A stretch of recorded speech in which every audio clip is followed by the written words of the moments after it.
on their website, despair.com, they say this: motivational books, speakers and posters have made billions of dollars selling shortcuts to success and tools for unleashing our unlimited potential. But at Despair, we know that such products only raise our hopes to dash them. That's why our products go straight for the dashing. And so they have posters that say things like this: dreams are like rainbows. Only idiots chase them. Or this one about problems. No matter how great and destructive your problems may seem now, remember, you've probably only seen the tip of them. Very encouraging, I'm sure. Or adversity. That which does not kill me postpones inevitable. Or the final one, despair. It's always darkest before it goes pitch black.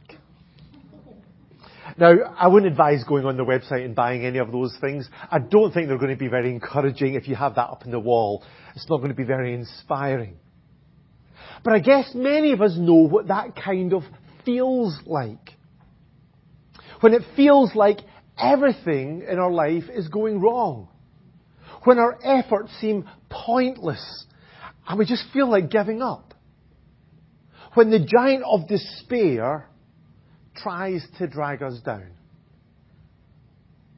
And I think David knew what that would be feeling like. Initially, he had experienced a meteoric rise to fame. From a nobody living in obscurity to the commander of the king's army. To a son-in-law to the king. To a friend of the prince. But then everything went wrong. Saul became jealous of him and repeatedly tried to kill him. And in the end, David had to flee for his life with nothing. His position was left behind, his job, his wife, his friends. He became literally an outlaw in his own country. And when David and Jonathan, his best friend, realized this, it says that they wept together. But David wept the most.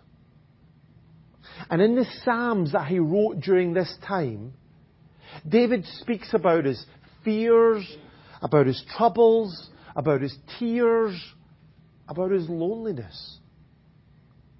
It would have been natural if he had just given up all hope, just packed it in. And yet David wasn't defeated by the giant of despair. He overcame. So this morning we're going to read from 1 Samuel chapter 21. Samuel's going to come up and read for us. 1 Samuel chapter 21 and verse 1 to verse 15.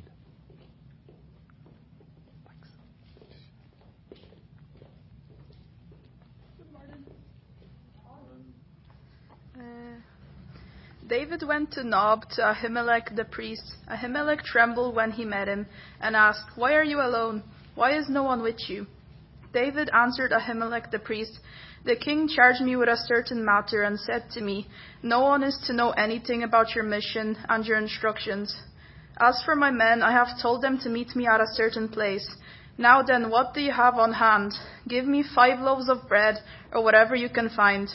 But the priest answered David, 'I don't have any ordinary bread on hand. However, there is some consecrated bread here, provided the men have kept themselves from women.' David replied, 'Indeed, women have been kept from us as usual whenever I set out. The men's things are holy even on missions that are not holy. How much more so today?' So the priest gave him the consecrated bread, since there was no bread there except the bread of the presence that had been removed from before the Lord and replaced by hot bread on the day it was taken away. Now one of Saul's servants was there that day, detained before the Lord. He was Doeg the Edomite, Saul's head shepherd. David asked Ahimelech, 'Don't you have a spear or a sword here?' 'I haven't brought my sword or any other weapon, because the king's business was urgent.' The priest replied, 'The sword of Goliath the Philistine, whom you killed in the valley of Elah, is here. It is wrapped in a cloth behind the ephod. If you want it, take it. There is no sword here but that one. David said, "There is none like it, give it to me." That day David fled from Saul and went to Achish, the king of Gath. But the servants of Achish said to him, "Isn't this David, the king of the land? Isn't he the one they sing about in their dances? Saul has slain his thousands, and David his tens of thousands." David took these words to heart and was very much afraid of Achish, the king of Gath. So he pretended to be insane in their presence, and while he was in their hands he acted like a madman, making marks on the door of the gate and letting saliva run down his beard. Achish said to his servants, "Look at the man, he is insane. Why bring him to me? Am I so short of madmen that you have to bring this fellow here to carry on like this in front of me? Must this man come into my house?"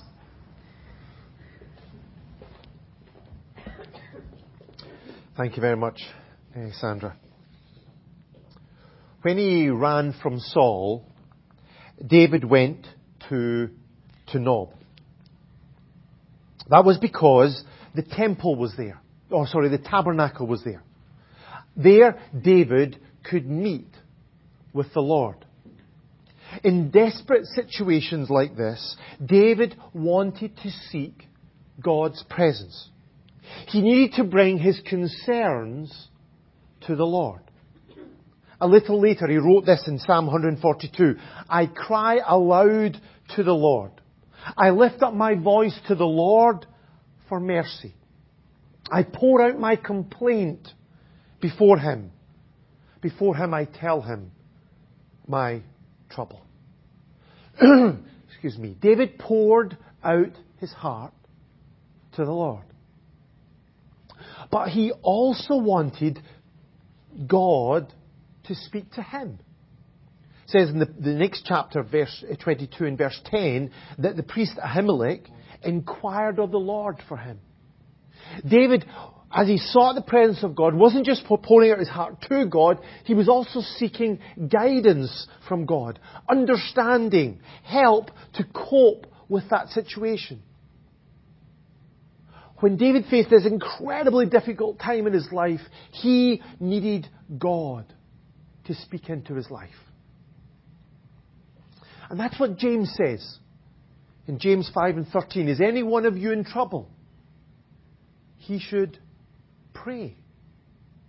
When we face struggles or disappointments, when we're upset, when we're scared, when we get bad news or we're unjustly accused, when we feel that we cannot go on, we need to seek the presence of the Lord. We need to pour out our hearts to Him. Ask Him for understanding, for the peace to guard our hearts and our minds, for the strength to keep going. And we can do this because, as Peter said in 1 Peter 5:7, "Cast all your anxiety on Him because He cares for you." So first of all, David sought God's presence. But he also asked God to provide for his needs. He had run away with nothing. And so firstly he asked the priest for food. "Give me 5 loaves of bread or whatever you can find," he says in verse 3. But the only bread that the priest had was that consecrated bread. It was bread that was placed on the on the table inside the tabernacle before the Lord every Sabbath day. And then it was taken away and replaced with fresh bread. So that was the only bread that the priest had. But that bread was supposed to be only eaten by the priests themselves. But Ahimelech gave it to David anyway, because he realized the moral obligation to save David's life superseded the ceremonial regulations concerning the bread. And did he get it right? Did Ahimelech do the right thing here? Well, we can be absolutely confident he did, because Jesus agreed with Ahimelech. One day, the Pharisees criticized Jesus' disciples because they were grabbing ears of corn as they were walking through a field and eating them. And the Pharisees criticized them because they believed it was against the law, the Sabbath day law of reaping. But to defend them, Jesus referred to this incident in David's life, and then he silenced their criticism by saying this: if you had known what these words mean, I desire mercy, not sacrifice, you would not have condemned the innocent. I desire mercy, not sacrifice. God's priority is to care for His people.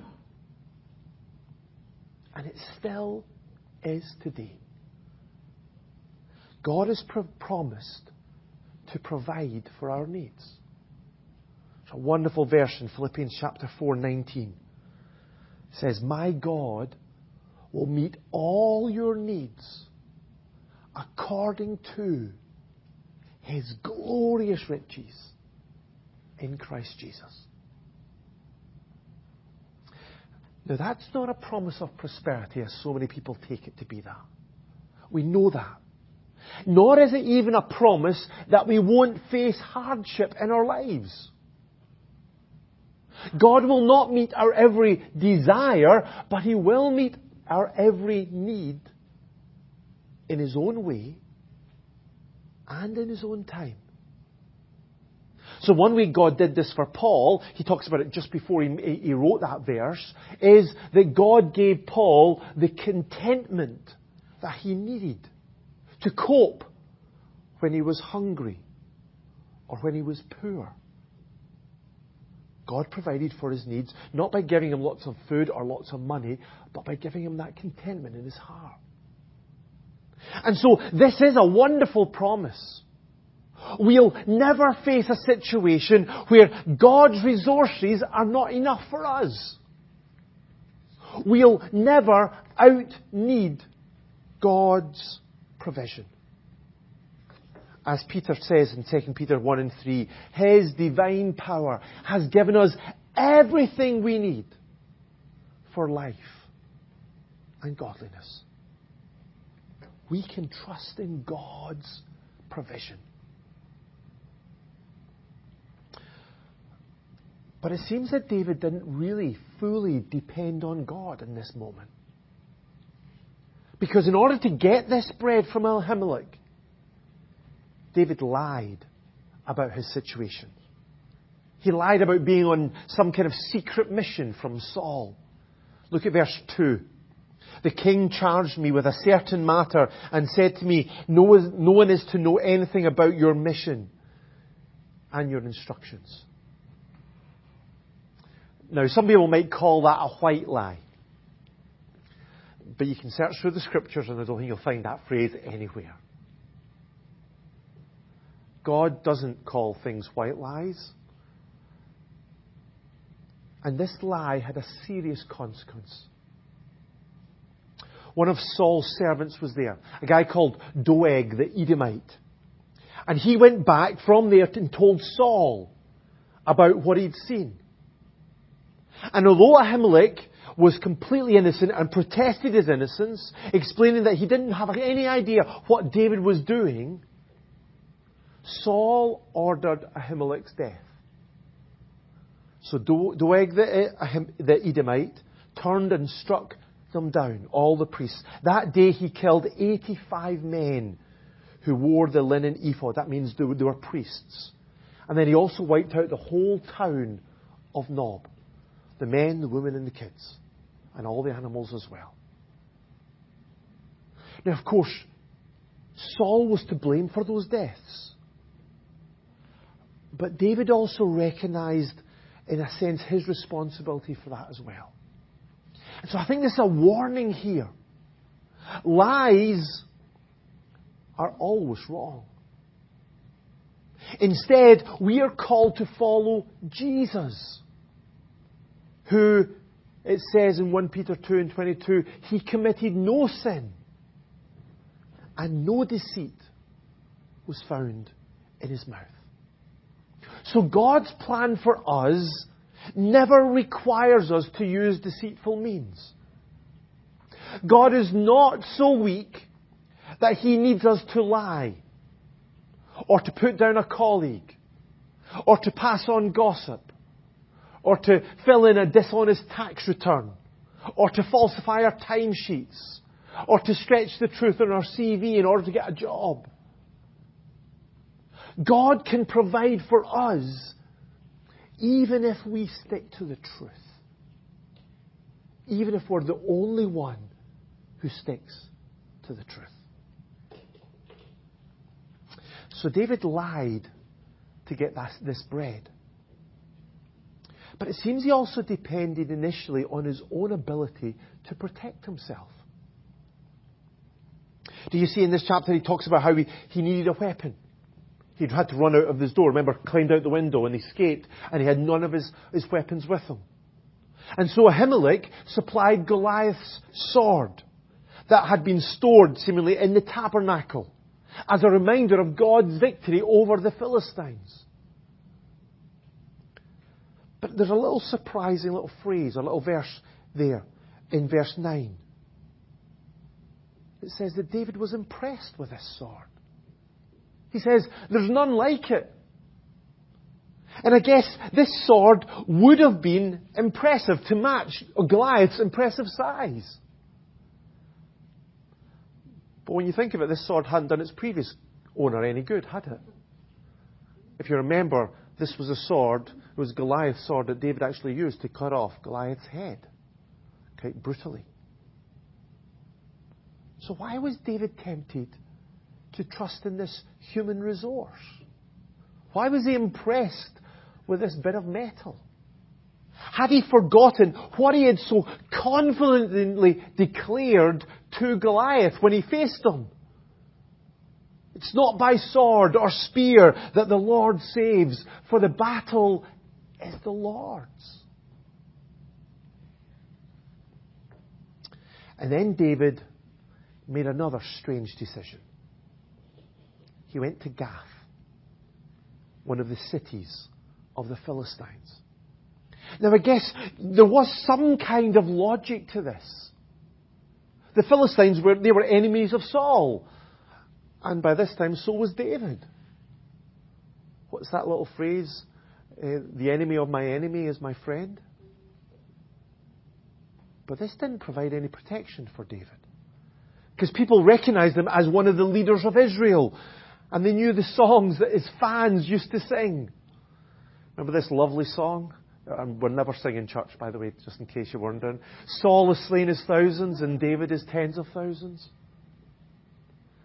Now you can imagine that didn't endear him to the people of Gath, who were some of the people who had lost people under the sword of David. So David had to take this drastic action. Verse 13, he acted like a madman, making marks on the doors of the gate, and letting saliva run down his beard. When you think of it, this is such a sad contrast to the David we'd seen before, isn't it? Here is David, the anointed king of Israel. The one that God chose to be the leader of his people. The one who courageously defeated Goliath. Acting in such an undignified manner. Pretending to be insane. Desperately trying to save his own skin. Now in a way it worked. Because David wasn't killed. In that day, those who were classed as insane, they were seen as having the affliction of the gods. And so they weren't to be touched, they weren't to be attacked. So David was preserved in this situation. But he was sent away because, as the king of Gath said, he had enough madmen of his own. Didn't need any more, thank you very much. But for all of David's scheming, that wasn't what saved him. It wasn't his dependence on Goliath's sword. It wasn't his crazy antics. It was the Lord who protected him. This is what he wrote about in the psalm that he wrote about this time. He says in Psalm 34, verse 4, I sought the Lord, and He answered me He delivered me from all my fears. Wasn't Goliath's sword. Wasn't his ingenuity. It was God who rescued David. Often in our lives, we put far too much faith in our own ability to provide for ourselves or to protect ourselves or even just our ability to live for God each day.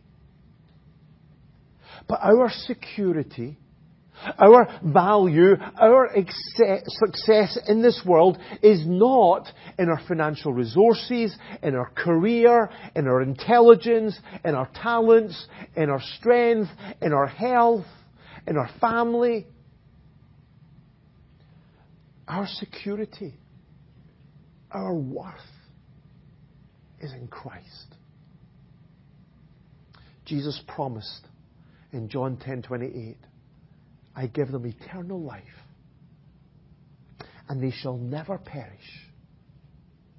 No one can snatch them out of my hand. That's our security. That's our certainty. That's our hope. We're held by Christ. And there's no better protection than that. So God protected David. And he made his escape and ended up in a place called the Cave of Adullam. And there David felt so much alone. He wrote Psalm 142 from there. Verse 4 it says, look to my right and see. No one is concerned for me. I have no refuge. No one cares for my life. When life gets messed up, when our plans fail, when our friends let us down, it's so easy for us to go down on that downward spiral of loneliness and despair. We might even cut ourselves off from other people who are around us as we try and harden our hearts just from the hurt that we're suffering. But this wasn't God's plan for David. Yes, David had to learn to ultimately depend on the Lord and in Him alone. So he says in that Psalm 142, I cry to you, O Lord. I say, you are my refuge. And that is where we find our ultimate place of refuge in our lives. We find our refuge in God and in God alone. But God didn't want David to try to cope on his own. And so God brought 3 different groups of people into David's life at this time. Firstly, God provided David with people to love. Have a look at chapter 22, verse 1. When his brothers and his father's household heard about it, they went down to him there. Now initially, if you remember, some of David's family struggled with his rise to fame. Remember how Eliab, the older brother, was so angry when David suggested going and fighting Goliath? But now his family came to him because they needed his help. They needed him to protect them. And David actually did this by arranging for his mum and his dad to move to Moab. Maybe because that's where his great-grandmother Ruth was from. And this would have helped David, I think, this whole process of having to look after his family, because it would have helped David take off his focus from himself and his own problems and how everything had just been messed up for him, and have to focus on others. Have to care about other people. And I think often we need that same reminder, don't we? We need that same reminder, not just to think about ourselves, but to follow in Jesus' footsteps and to love others Each of you should look not only to your own interests, but also to the interests of others. In the difficult times, when we feel so discouraged, God often helps us to get out of that cave of despair by again showing us those who are depending on us, who we need to step up and look after, who we're called to love. But it wasn't just David's family that came to him. If you look at chapter 2 again, verse 22, and verse 2, it says that all those who were in distress or in debt or discontented gathered around him. Now, we don't know why those people were all in all those problems. It's possible that they were in those problems because, again, of Saul's ungodly leadership. But whatever their situation was, all these people who were having a really tough time, they all somehow found their way to David. And David became their leader. This group of 400 downtrodden men was the beginning of David's army. The army that would be called David's mighty men. Now, at that time, they didn't look very mighty. But David didn't look much like a king either. But these were people that David would train to serve God. And these are the people that God would use to train David to know how to lead. Service in God's kingdom is not for those who have their lives all sorted, who have no struggles, or who have everything worked out in their lives. Our difficulties, our problems are not a barrier to us serving God. In fact, God uses those difficulties and He uses those problems and those troubles to develop us, to help us to grow in our faith, and to equip us to serve God more effectively in His kingdom. This is what James says in James chapter 1. Consider it pure joy, my brothers, whenever you face trials of many kinds. Now, that's not a natural response to trials, is it? None of us have a really bad day and have a big smile on our face and say, that's great. But James goes on to explain why.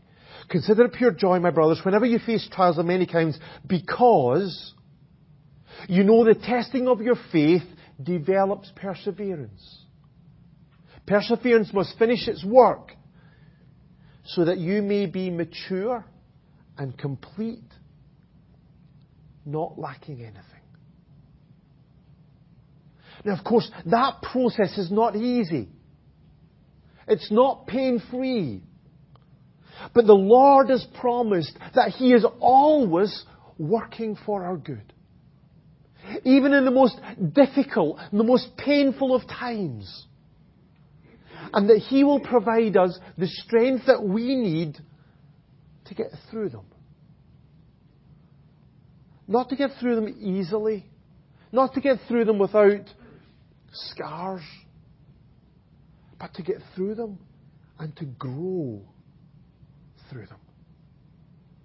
As Paul said, my grace, or as the Lord said to Paul, my grace is sufficient for you. For my power is made perfect in weakness. If we're going through a really tough time just now, let's not think that excludes us or disqualifies us from serving God. Instead, let's see it as a way that God is using to help us, to equip us, to help us to grow so that we can serve God more effectively. And then thirdly, God brought people to David, people for David to listen to.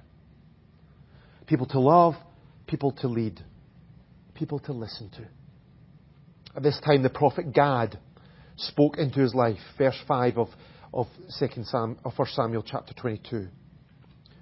Go into the land of Judah, he said. And David listened. David obeyed the word of the Lord that came through him. He was humble enough, he was courageous enough to listen to what God was saying through others. He knew he couldn't just do this on his own. And we're exactly the same, aren't we? Yes, we need people to love.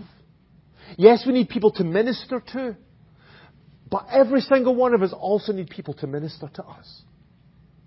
We need people who will speak God's truth into our lives. So this morning in our daily reading, if you're following our reading program, we read these words. Let the word of Christ dwell in you richly, as you teach and admonish one another with all wisdom. There's nobody here this morning who's got to that stage where we don't need somebody to speak into our lives. We all need encouragement. We all need help. We all need correction. We all need teaching. We all need to listen to others. We cannot overcome despair on our own. We need each other. We need the church. But there was one last thing, I think, that kept David from despair. It was that he believed that God had a plan for his life. David asked the king of Moab to protect his family, in verse 3 of chapter 22, until I learn what God will do for me. David's life was in a mess at this point in time.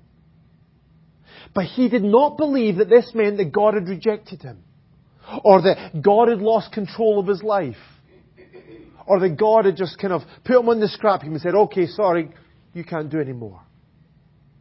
He firmly believed that God was still in control. And that's why he could trust him. Now, David knew part of that plan that God had for him. He knew that God had anointed him to be the king. But there were so many details that David just didn't know.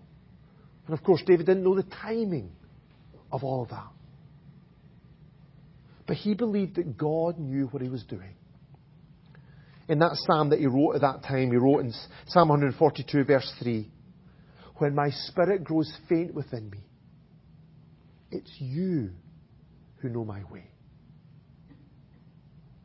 When we are tempted to despair, we need to hold on to this truth. We might not understand what God is doing. We may not be able to see God at work. But God knows our way. He is in control. He has a plan for our lives, and His plan is good. And He will complete it. And the reason why we can have such confidence this morning, even though we cannot see what God is doing, even though things might be falling apart all over, all around us, the reason why we can have such confidence is the cross of Jesus. Because at the cross, we see the depth of God's love for us and His commitment to us. So Paul says in Romans 8:32, He who did not spare His own Son, but gave Him up for us all, how will He not also, along with Him, graciously give us all things? Yes, we might go through really tough times in our lives. We might be tempted to despair. But we can overcome, just as David did, when we seek God's presence, when we ask for God's provision, when we depend on God's protection, when we fellowship with God's people, and when we believe in God's